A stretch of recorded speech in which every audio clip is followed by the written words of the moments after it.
Seeing a quorum, I will call this meeting to order. The first order of business, I'd like to introduce the new board member.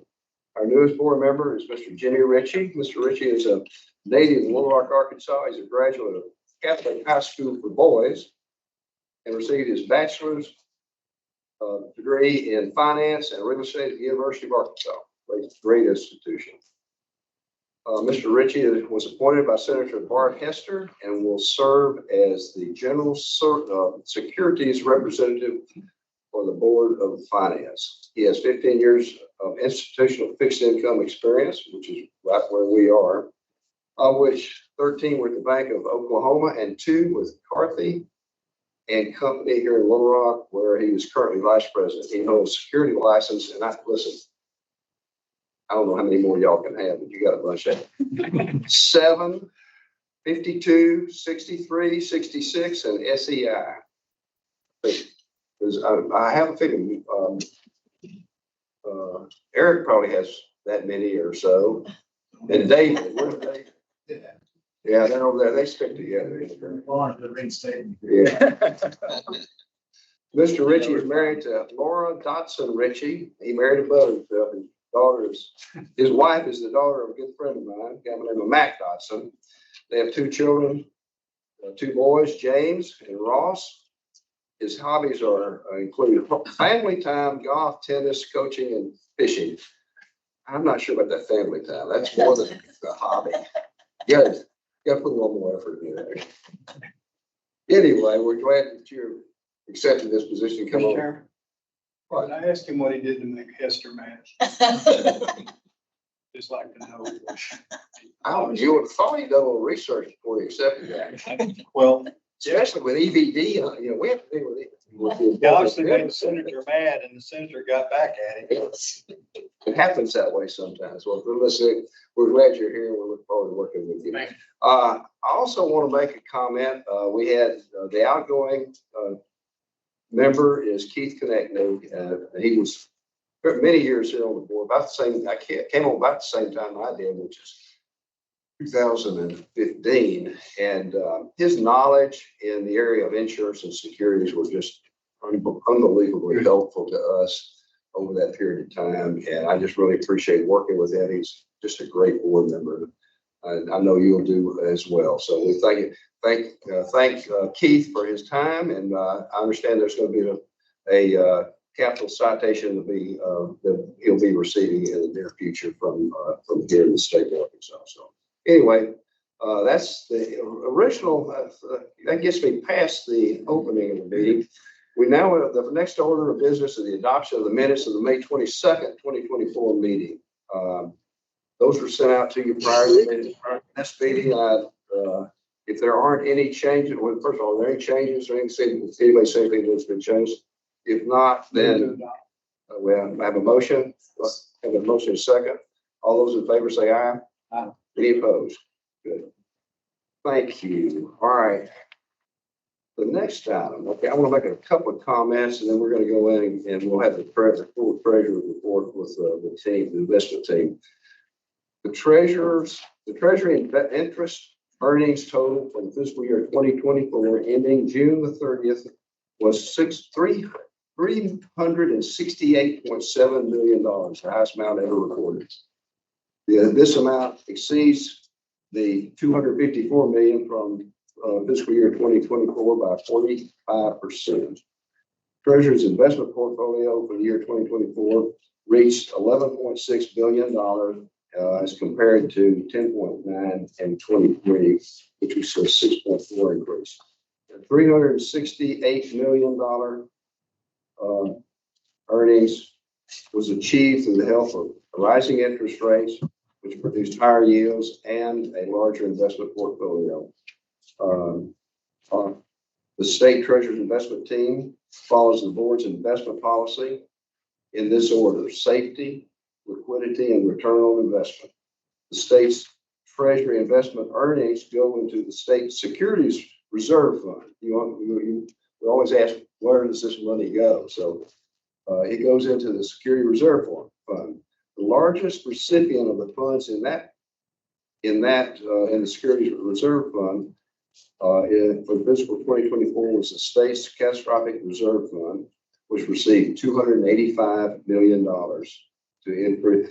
That takes the catastrophic reserve fund to $1.8 billion, which is quite an accomplishment for Arkansas and what we've been doing over the last 10 years.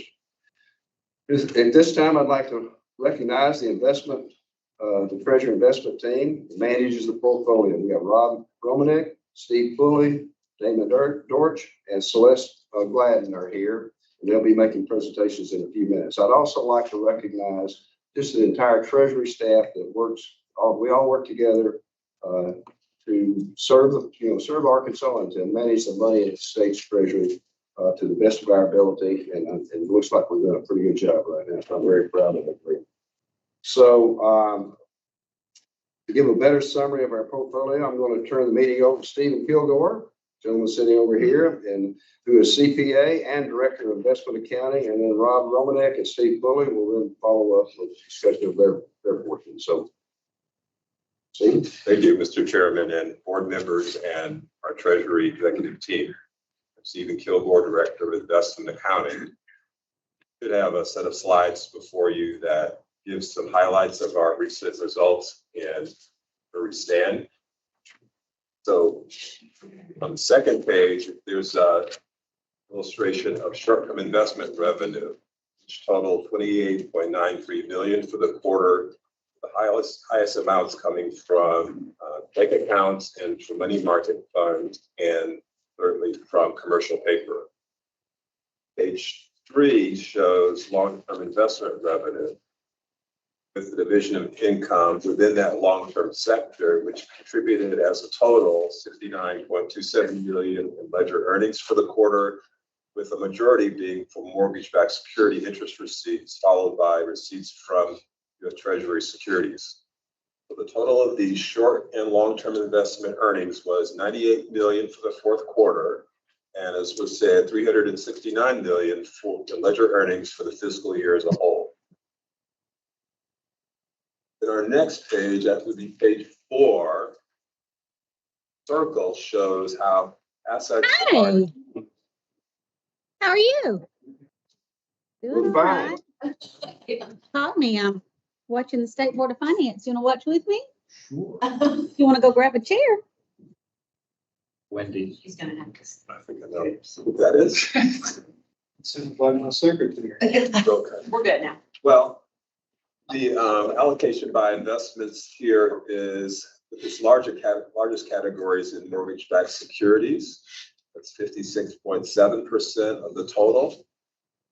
And the main categories, therefore, are federally guaranteed mortgage and loan-backed securities, U.S. Treasury bonds and short-term bills, federal agency bonds, bank deposits and money market funds, commercial paper and corporate bonds, Israel bonds, and municipal bonds. On page 5, we have some numbers showing the results on an accrued income basis. This comes from counting bond coupon income as it accumulates daily, daily accretion and amortization adjustments also being made, rather than only as coupon income arrives in cash and is then available for use. So as investments mature, they are replaced with higher yielding bonds over time, and that boosts the portfolio's book return. So the book return of investments in the recently completed fiscal year was 3.402% versus 2.694% for the prior fiscal year. Total return was 3.829% for the fiscal year, with market value increases being recognized. As interest rates had fallen, in general, bond market values increased. Page 6 shows 2024 fiscal year results quarter by quarter. Quarterly portfolio returns vary in their components as trades and maturities occur, as bond coupons are earned, and as accretion and amortization adjustments are made.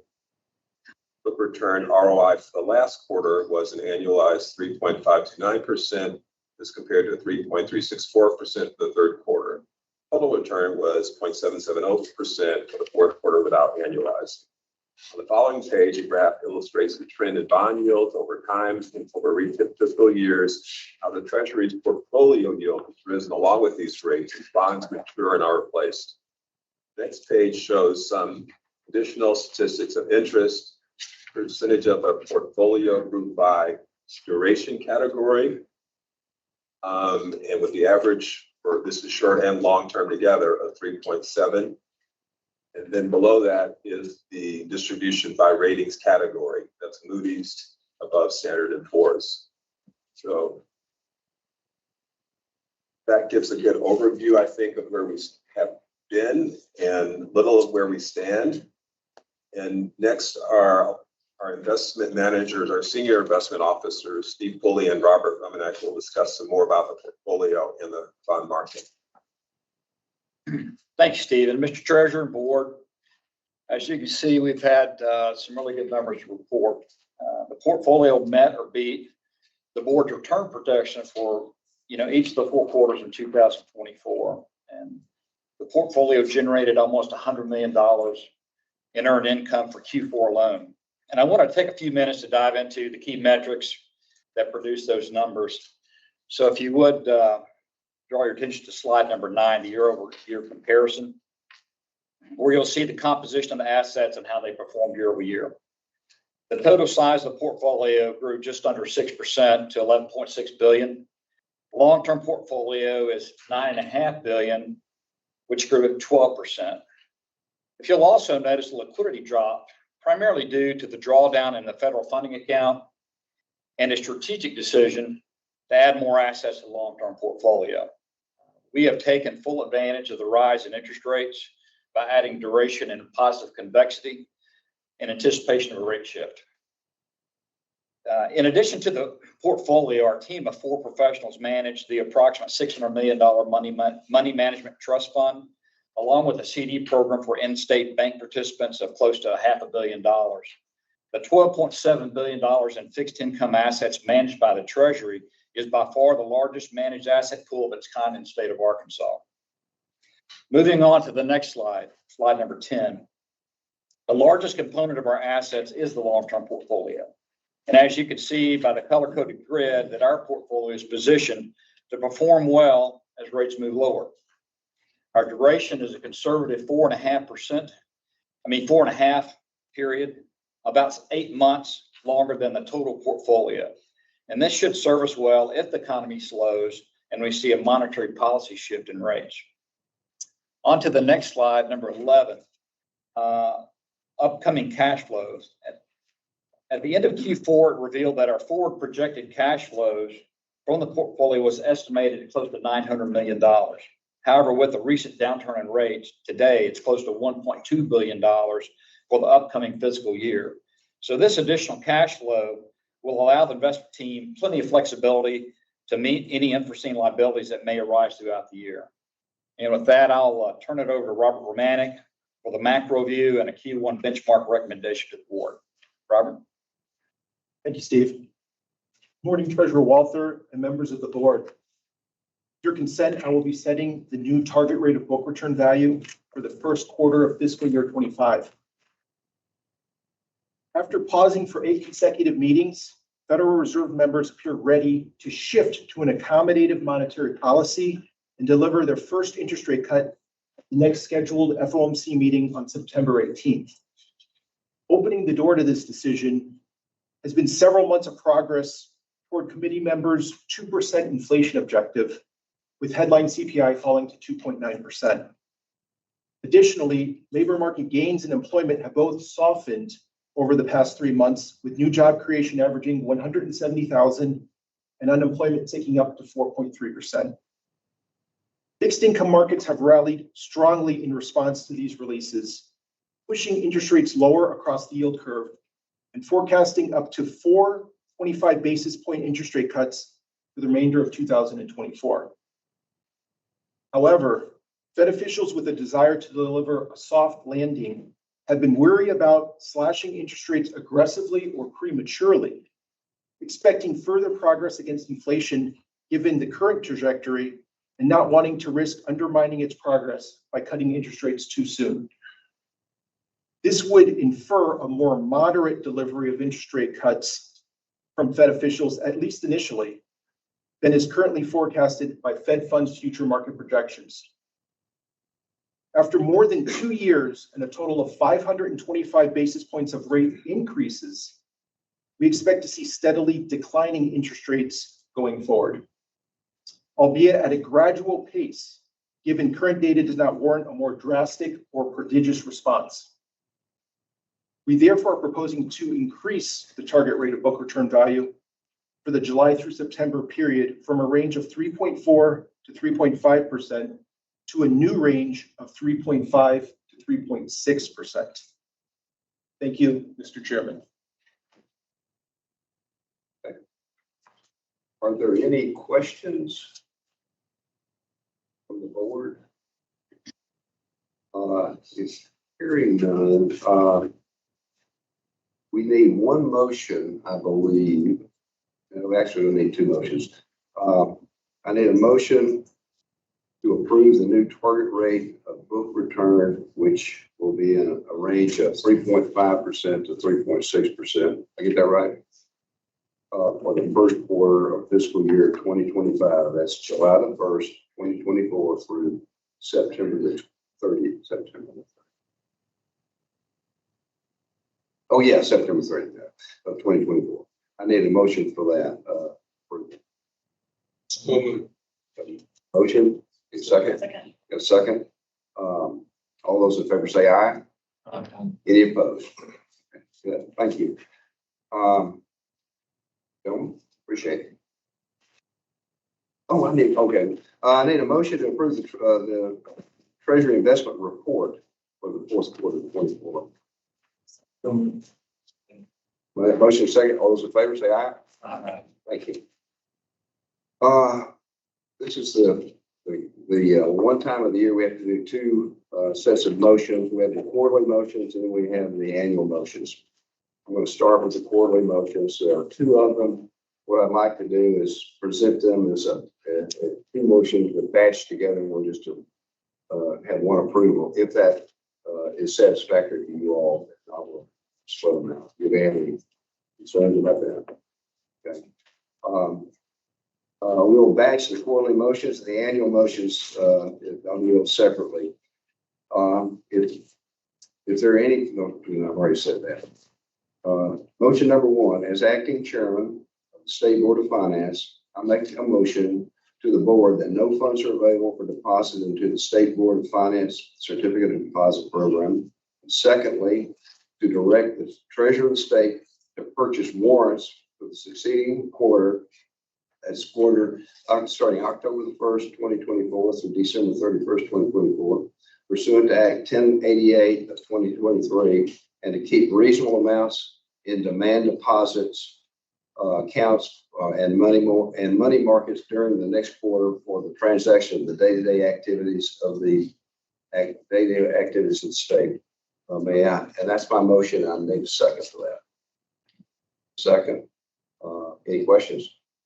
All those in favor say aye. Aye. Thank you. All right, this is going to take a few minutes.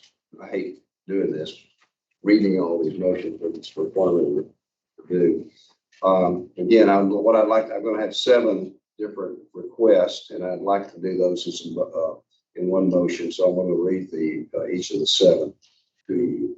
The first one is to approve the record-keeping system of the Treasurer of the State with the amounts recorded using the cash basis of accounting for daily transactions. Adjusting entries shall be made at the end of each fiscal year to properly report the operating results of the treasurer of the state on the accrual basis of accounting to comply with generally accepted accounting principles. That's GAAP.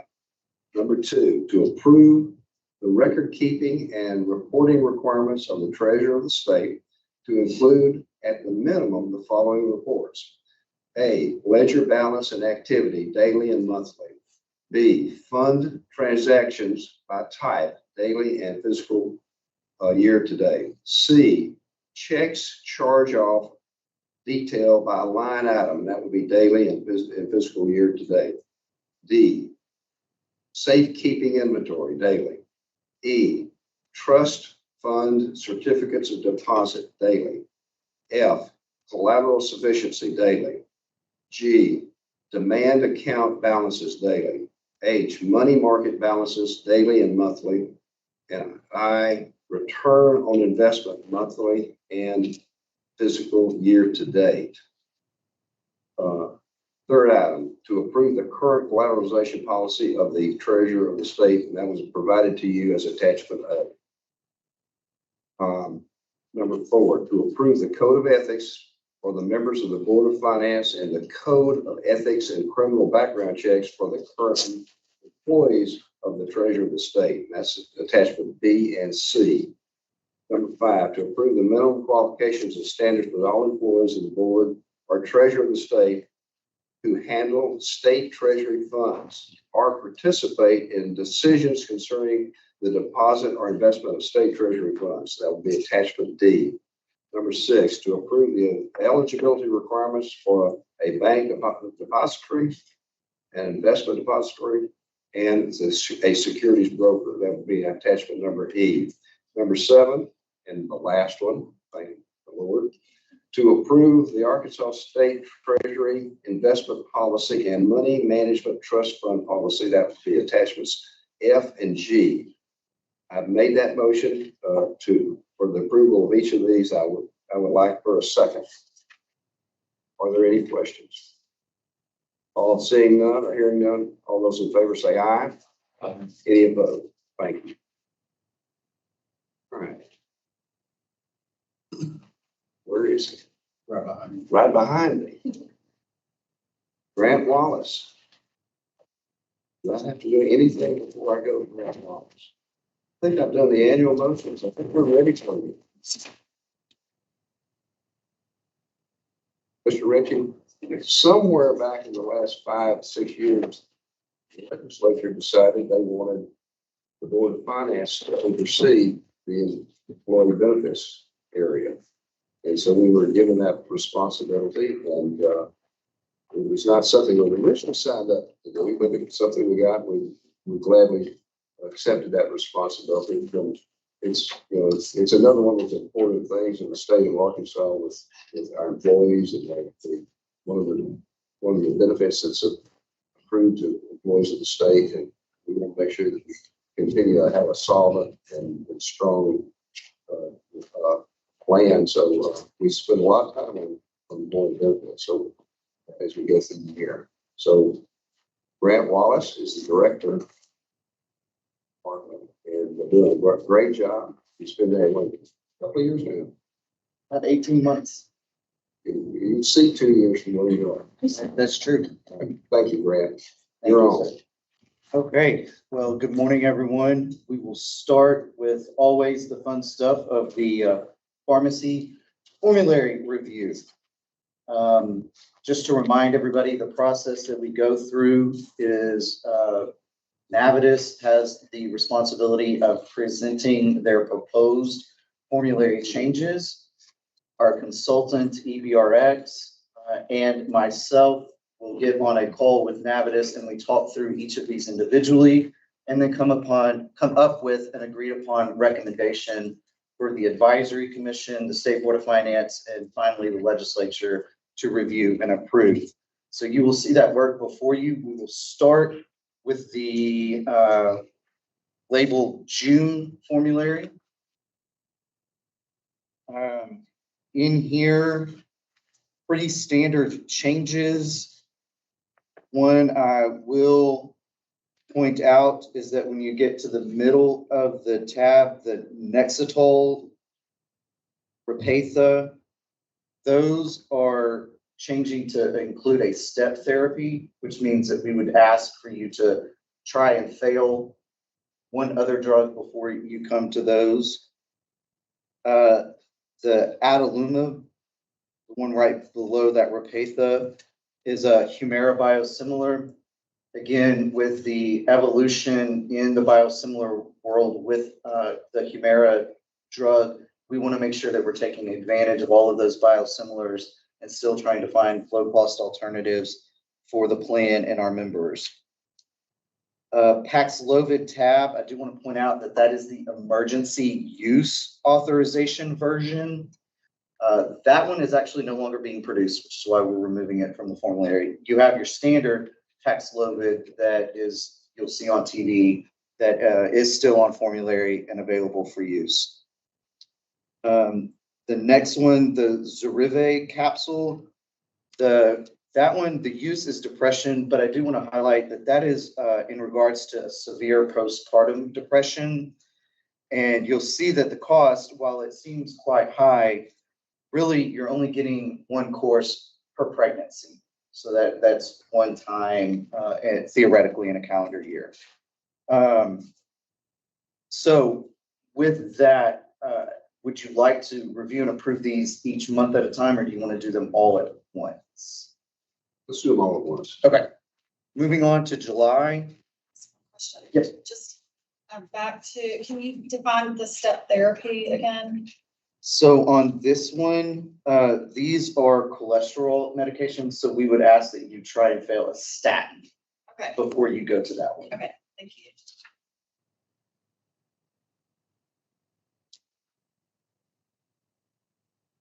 Okay, now we're looking at the one labeled July. You'll see here the Novolin. That is the vial. And we are moving this to not covered. And this really is in relation to bundled rebates that we get with Lilly. There are other, with the Lilly products, we just have a lower cost option for the plan. The Taxizro, Haegarda, and Ruconest. Again, there are lower cost alternatives available on our formulary. With the Taxizro, there is a 1-year grandfather in place for that one member that's impacted. Any questions on that one?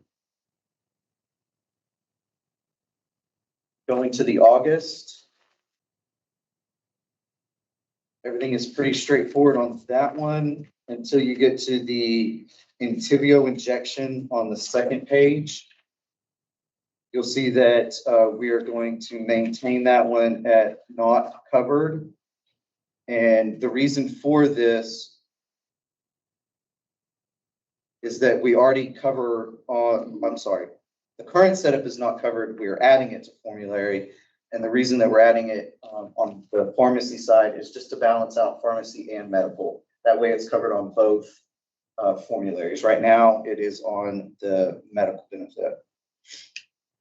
The OpSummit, there is a lower cost alternative that has better outcomes per the analysis and clinical data that's available to us.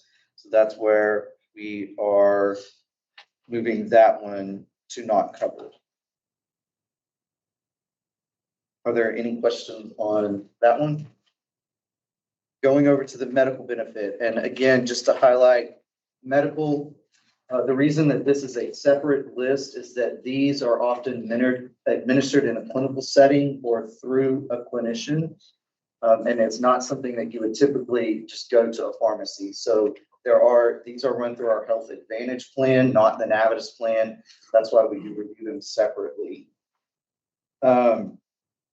These will be your higher cost drugs as well. The two that I would like to point out on this one is the first one, the Actemira.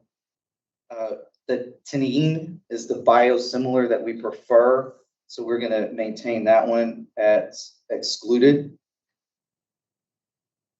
The Bequivis, you'll start to see more and more of these later, a few down on the list. These are gene therapies.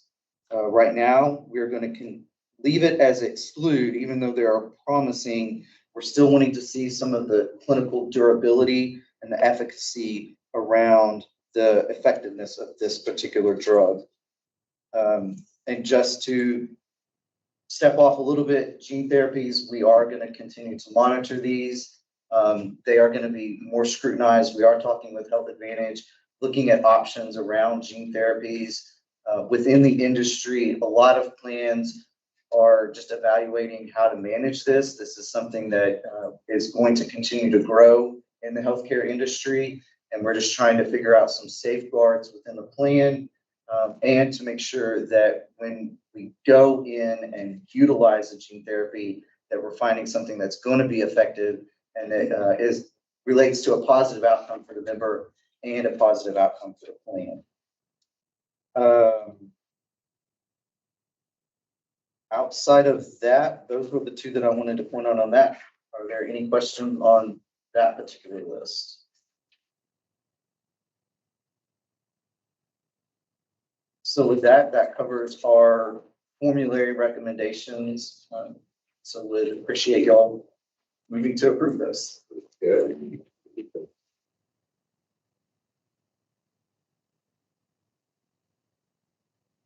Good.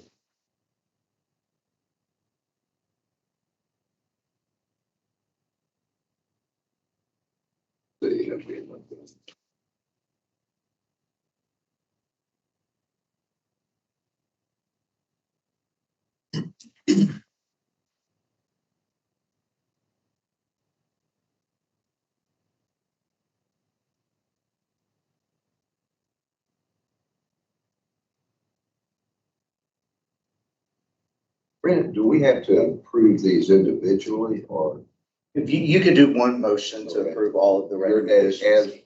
as presented? Presented. Okay, and okay. So I'd entertain a motion for the approval of the motion of the recommendations of EBD having to do with formulary and the medical formula. Make that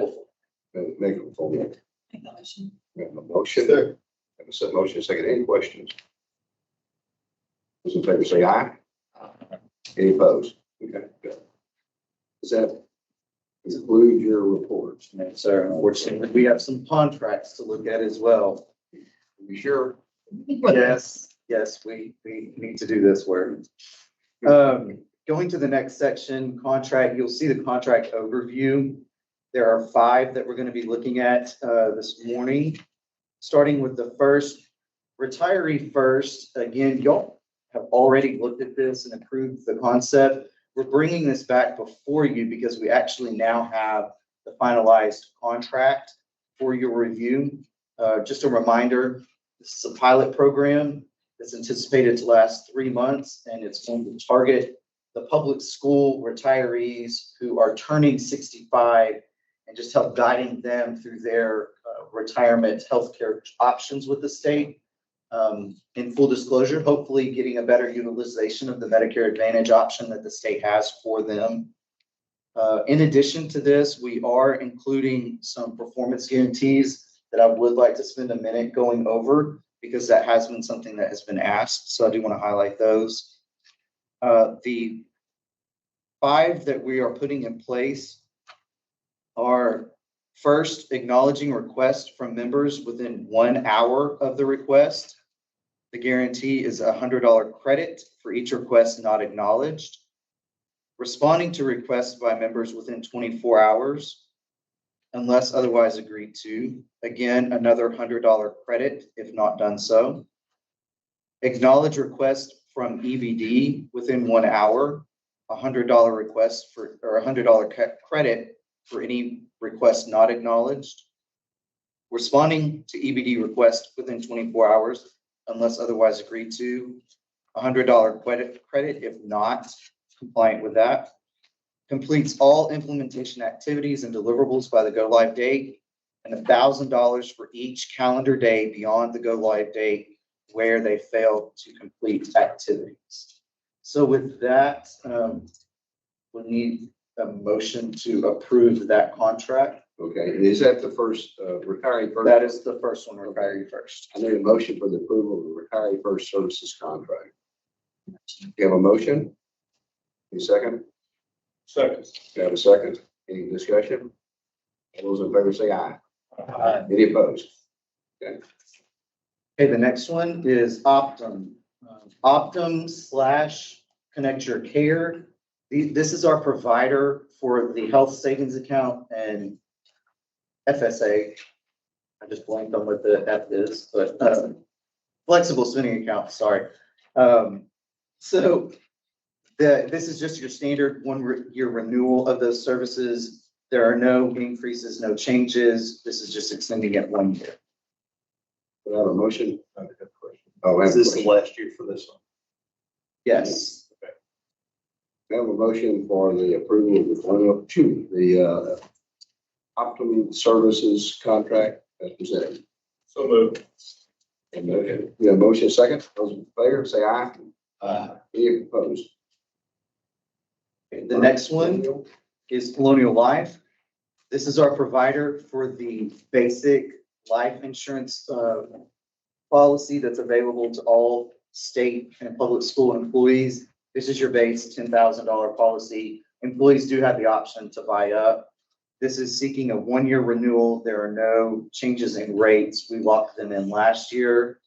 And the advisory commission has asked us to review this and potentially open this up for RFP for next year. So that is something that we will be looking at in full disclosure. But this is just seeking the standard 1-year renewal. I have a motion for the approval of the amendment to the Colonial Life and Accident Insurance Services contract. Have a motion? Do I need a second? Second. Have a second? All those in favor say aye. Aye. Any opposed? All right, the next one is Catalyze Health.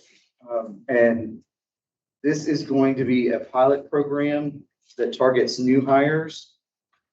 And what this would do is essentially we would incentivize employees whose spouse has insurance provided through their own employer for our employee to go onto that plan. And we would cover the monthly premium difference for that to occur. Similar to the concept of the MAPD plan, where we would lock in a known value and a known expense for the state plan and move the liability off of our plan onto somebody else's plan. Now, I will say before you is a contract that outlines a method of procurement. We are going to review and potentially change the method of procurement. So what I am seeking today is just permission and approval to go down the concept and continue to work with Catalyze Health on working on this type of a plan. This would be new to state government. They do some work with some larger counties and cities in this area, but there is not a state that is doing a plan similar to this. So this is a new concept for a state, but it is something that shows some promising savings for our plan.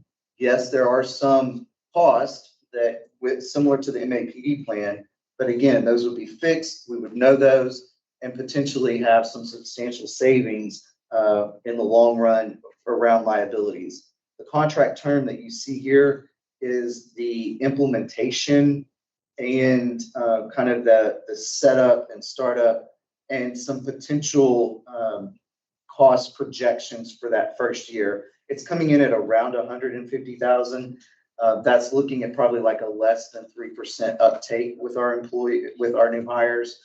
So that's kind of the estimates that we went in at this point. But again, all I am seeking at this point is just approval to continue to go down the path of looking at this type of a program for the state. I have a motion on the Catalyze Health Inc. Services contract as presented. So moved. Have a motion. Second. And second. Any questions? All those in favor say aye. Any opposed? Okay. 7,000. I'm trying here. All right. The last one in your packet is United Healthcare. So what we have done with United Healthcare, thanks to the Inflation Reduction Act, there have been some substantial changes to the Medicare Advantage program and Part D plans that will start impacting those plans in 2025, major changes starting in 2026. In full disclosure, when United Healthcare brought these changes to me, my first reaction was I didn't want our members and our retirees to get a real huge hit in 2026. So while we are still in the third year and already had agreed to rates, I asked them to go back and start doing preliminary work around our rate structure, starting in 2025, to hopefully offset large increases that could potentially be felt in 2026. What you have before you is a result of that work. So we're trying to smooth out that over the next 2 years, and really give us time to see the full impact of those changes. And with the potential in administration change and leadership change within Congress, maybe there are some other changes that could potentially come in 2025. But what you have before you is seeking a increase of $50 per member per month on both the state retiree and public school retiree plans. What that means to the individual is a $5 increase in their monthly premium. So while overall for the plan, it's 50, the member themselves is only going to see a $5 increase. So for state employees, the new premium that we're recommending is $22.53. And for public school retirees, $14.53. That's the monthly premium. Be glad to answer any questions. Any questions?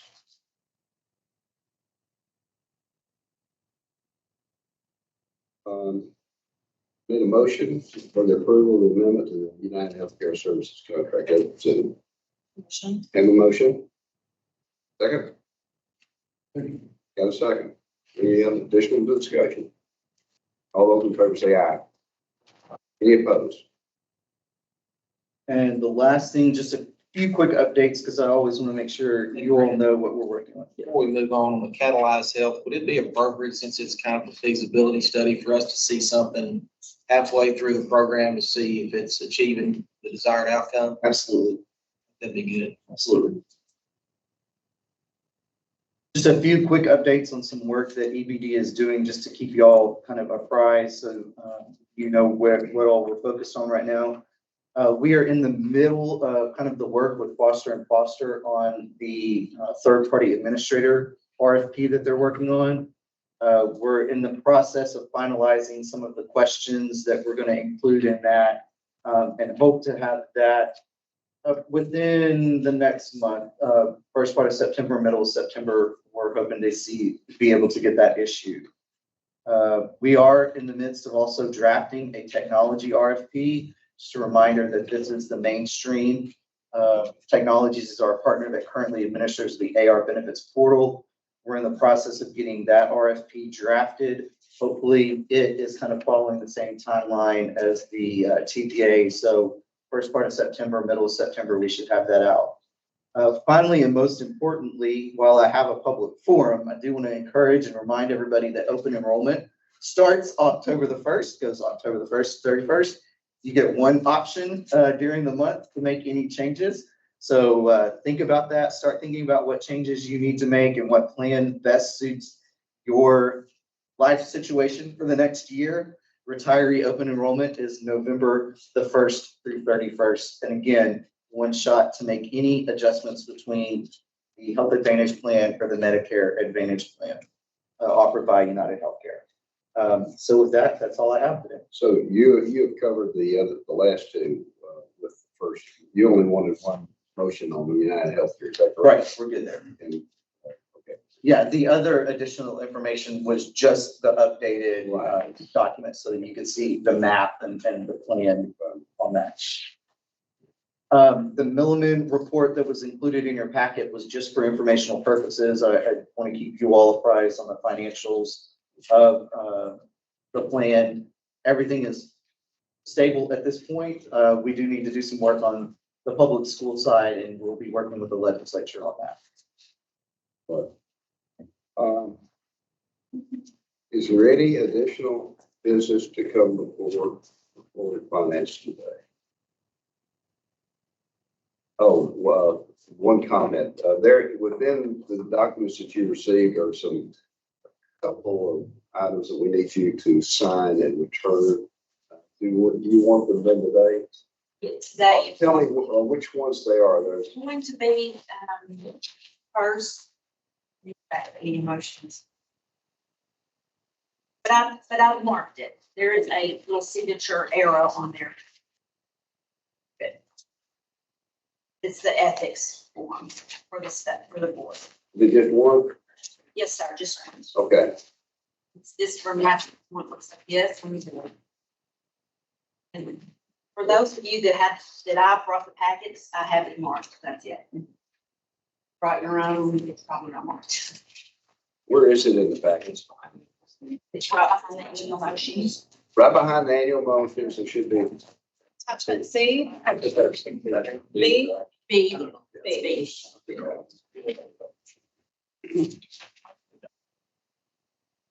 But this, yes, Jimmy's got. I thought I signed two different places.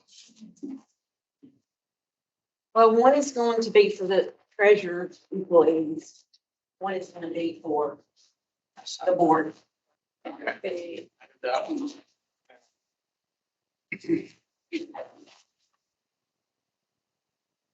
Okay.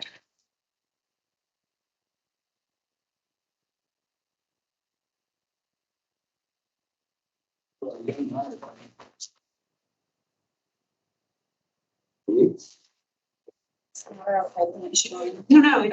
It's just the one. It's just the one. Yeah, I did, because we just approved it, I think it had this year. You have to do it every year.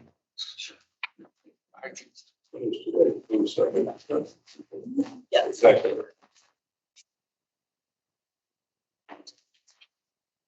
You just need the So just need signature. the signature. Yes. Thank you. I appreciate you doing it.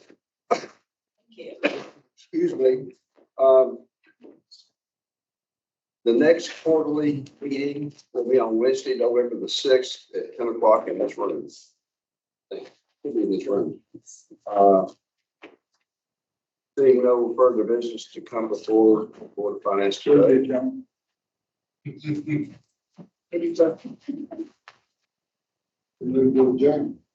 Have a motion to adjourn. We have a second. Can I second it? yes. Not that I want to get away from here. So, motion, all those in favor say aye. Meeting adjourned.